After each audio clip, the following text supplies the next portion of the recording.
नमस्कार, मैं हूं दिव्या शर्मा। स्वागत है आपका एसएस न्यूज सिटी हलचल पर। नजर डालेंगे महानगर की तमाम खबरों पर। शुरुआत करेंगे आज की बड़ी खबर से। डिलारी थाना क्षेत्र का ग्राम जटपुरा उस वक्त गोलियों की तड़तड़ाहट से गूंज उठा जब मुखबिर की सटीक सूचना पर गाजियाबाद एसओजी की टीम ने उत्तराखंड के उधम सिंह नगर से एक बाइक से आ रहे दो बदमाशों को रोकने का प्रयास कर रहे थे कि बाइक सवार बदमाशों ने एसओजी की टीम पर अंधाधुंध फायरिंग शुरू कर दी, जिसके जवाब में पुलिस को भी राउंड फायरिंग करनी पड़ी और एक गोली बाइक सवार को लग गई, जबकि दूसरा बदमाश इस दौरान भागने में कामयाब रहा।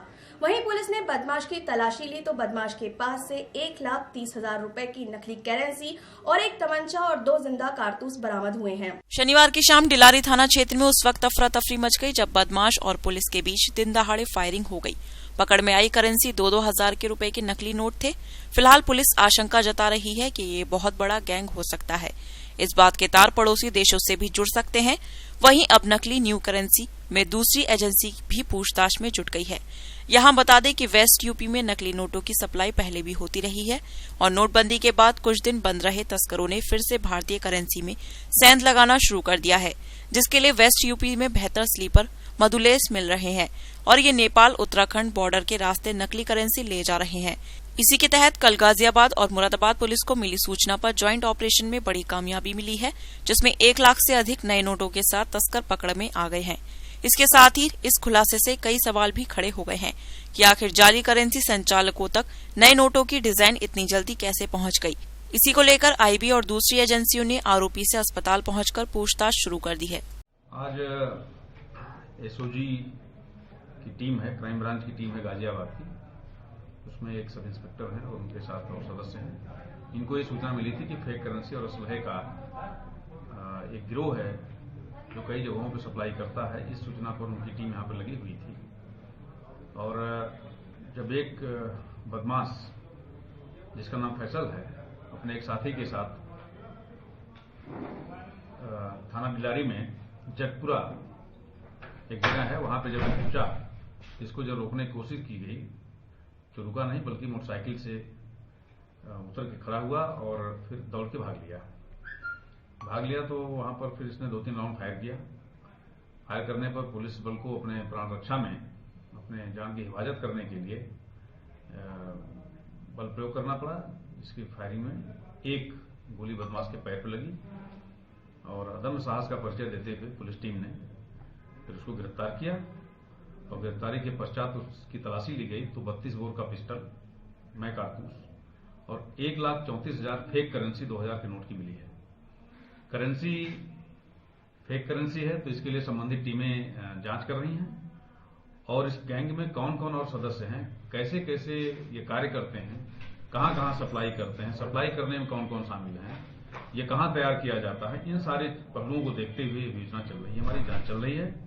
और इसके साथ ही जो असलहा है, ये असलहा कहां से लाते हैं, कहां देते हैं, कौन इनको लेता है, कैसे सप्लाई होता है, इस गतिविधि में कौन कौन लिप्त है, इस सब की छानबीन की जा रही है और छानबीन के दौरान जो भी तथ्य मिलेंगे उसके परिप्रेक्ष्य में विधिक कार्रवाई की जाएगी, क्योंकि फेक करेंसी एक बहुत गंभीर समस्या है, मामला है। उतनी ही शिद्दत, उतनी गंभीरता से इसको लेते हुए इस पर कार्रवाई की जाएगी। सर, ये कहां से कहां ले जाकर कुछ बताया लोगों ने प्रथम पूछताछ में? ये फिलहाल जो प्रथम दृष्टया है वो तो यही है कि वो उधम सिंह नगर से का रहने वाला है, वहां से लेके आ रहा है और चेन में जो भी आएगा, जो भी दोषी पाया जाएगा उसके खिलाफ कार्रवाई की जाएगी। सर, कितने लोग गिरफ्तार हुए इसमें?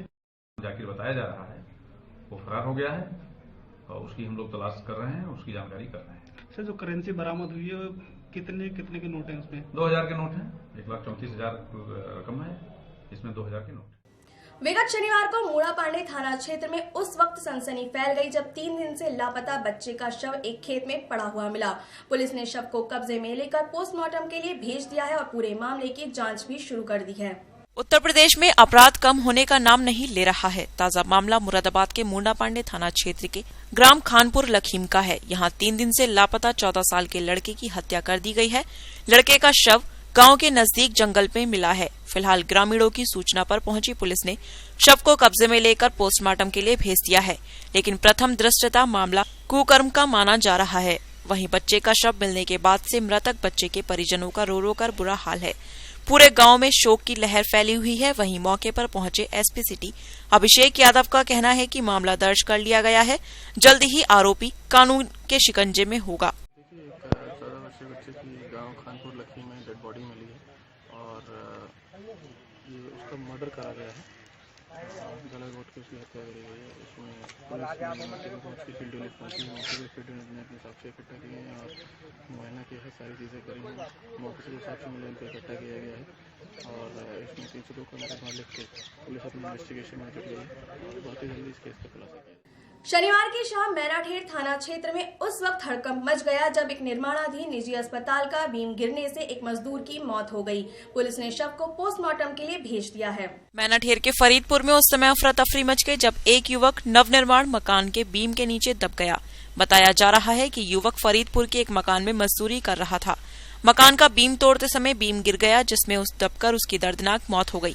युवक के साथ के मजदूरों ने आनन फानन में निजी अस्पताल में उसे भर्ती कराया, परंतु डॉक्टरों ने उसे मृत घोषित कर दिया। मौके पर पहुंची पुलिस ने युवक के शव को कब्जे में लेकर पोस्टमार्टम के लिए भेज दिया है। घटना के बाद से मजदूर युवक के परिवार का रो रो कर बुरा हाल है। रविवार को कटघर रेलवे स्टेशन पर उस वक्त अफरा तफरी मच गई जब एक खड़ी मालगाड़ी में आग लग गई। फिलहाल दमकल की गाड़ियों ने बामुश्किल आग को बुझाया। कटघर रेलवे स्टेशन पर आज एक मालगाड़ी के डिब्बे में आग लगने से हड़कंप मच गया। कोयले से भरे डिब्बे में आग लगने की जानकारी मिलते ही रेलवे अधिकारियों के हाथ पांव फूल गए। आनन फानन में दमकल को आग लगने की सूचना दी गई, जिसके बाद मौके पर पहुंची दमकल की गाड़ियां आग बुझाने में जुटी हैं। कटघर स्टेशन के पास मालगाड़ी देर रात से खड़ी थी। आज दोपहर स्थानीय लोगों ने मालगाड़ी के डिब्बे से धुआं उठते देखा तो रेलवे कंट्रोल रूम को फोन कर जानकारी दी, जिसके बाद रेलवे अधिकारियों ने मौके पर पहुंचकर डिब्बे का मुआयना किया और दमकल को आग बुझाने के लिए बुलाया। मौके पर पहुंची दमकल की गाड़ी ने आग पर काबू पा लिया है। वहीं दिल्ली लखनऊ रूट पर हुई इस घटना के बाद कुछ देर के लिए रेल यातायात भी रोक दिया गया। शनिवार की रात अमरोहा जिले के धनौरा मंडी में अज्ञात वाहन की चपेट में आकर एक युवक गंभीर रूप से घायल हो गया। परिजनों ने उसे इलाज हेतु अस्पताल में भर्ती कराया है। सड़क हादसे में युवक के घायल होने की यह घटना धनौरा मंडी की है। दरअसल धनौरा मंडी थाना क्षेत्र के टेंडरा निवासी वेदपाल सिंह का बेटा मंगल सिंह अपने चचेरे भाई सतपाल के साथ शादी समारोह में शामिल होने सत्येंद्र रिसोर्ट में धनौरा गया था। उसी दौरान अज्ञात वाहन ने उसे रौंद दिया, जिसमें वह गंभीर रूप से घायल हो गया। परिजनों ने उसे इलाज के लिए अस्पताल पहुंचाया, जहां गंभीर अवस्था के चलते डॉक्टर ने उसे हायर सेंटर रेफर कर दिया है। इनके साथ भैया मंडप में दावत खा रहे थे, अचानक वहाँ से बाहर निकल आए, साथ की गाड़ी वाले टक्कर मार दी। धनौरा कब हुई थी? रात 11 बजे के बाद। शनिवार को संभल जिले के रजपुरा थाना क्षेत्र में उस वक्त सनसनी फैल गई जब चुनावी रंजिश के चलते सपाई और भाजपाइयों में जमकर फायरिंग हो गई। मौके पर पहुंची पुलिस ने घायलों को अस्पताल में भिजवाया है और पूरी घटना की जांच भी शुरू कर दी है। जनपद संभल के रजपुरा थाना क्षेत्र के ग्राम भीकमपुर जैनी में विधानसभा चुनाव की रंजिश को लेकर समाजवादी पार्टी समर्थक व भाजपा समर्थक आपस में भिड़ गए। भिड़ंत इतनी भयंकर थी कि मारपीट के बाद गांव में अंधाधुंध फायरिंग शुरू हो गई। देखते ही देखते पूरे गांव में तनाव का माहौल हो गया। मौके पर पहुंची पुलिस को भी मौके से दूर जाकर खड़ा होना पड़ा। बड़ी मुश्किल के बाद जब भारी बल गांव में पहुंचा तो पुलिस ने सपा भाजपा समर्थकों का संग्राम शांत करवाया, पर मौके से ज्यादातर आरोपी फरार हो गए। फिलहाल पुलिस ने भाजपा के 2 समर्थकों को हिरासत में ले लिया है, पर सपा समर्थक मौके से नदारद हो गए। वहीं भाजपा समर्थक का कहना है कि गांव के मौजूदा प्रधान मनोज यादव को सपा के मौजूदा विधायक राम खिलाड़ी व एसओ का समर्थन प्राप्त है। इस बात की शिकायत हमने कई बार एसपी से भी करी, लेकिन कोई सुनवाई नहीं हुई। उनका कहना है कि सपा समर्थक कई दिन से हमसे लड़ाई करने के फिराक में थे, पर जब आज मौका देखकर नाली के पीछे लड़ाई कर ली और जमकर हमारे परिवार व समर्थकों के ऊपर गोलियां बरसाईं। फिलहाल इस उपद्रव में 3 लोग घायल हुए हैं, जिसमें 2 गंभीर रूप से घायल हैं, जिनको इलाज के लिए जिला अस्पताल में भर्ती करवाया गया है। बोलो। मेरे पिताजी मारे पीटे खेत में पानी लगा रहे थे और मनोजा और वो क्या कहते हैं मोंटी, सूरजपाल और दम्मू का सत्यपाल, इन लोगों ने मारा पीटा। फिर गांव में आकर के फिर कहा दंगा कर दिया, गांव में गोली बजा दी। गांव में आकर के हम पे गोली बजाई, हम पे पुलिस ने कोई हम पे शिकायत, हमने रिपोर्ट हमारी नहीं लिखी गई। पानी ला रहा था मुझे मोर्चिया ने और जहाँ का मनोज प्रधान ने और जहाँ का सत्ता ने और 4-5 लोग और थे, तो मुझे बहुत मारा पीटा था। मैं सड़क पर खड़ा था और मेरा ट्यूबवेल चल रहा था, वहीं गेहूं भर रहा था।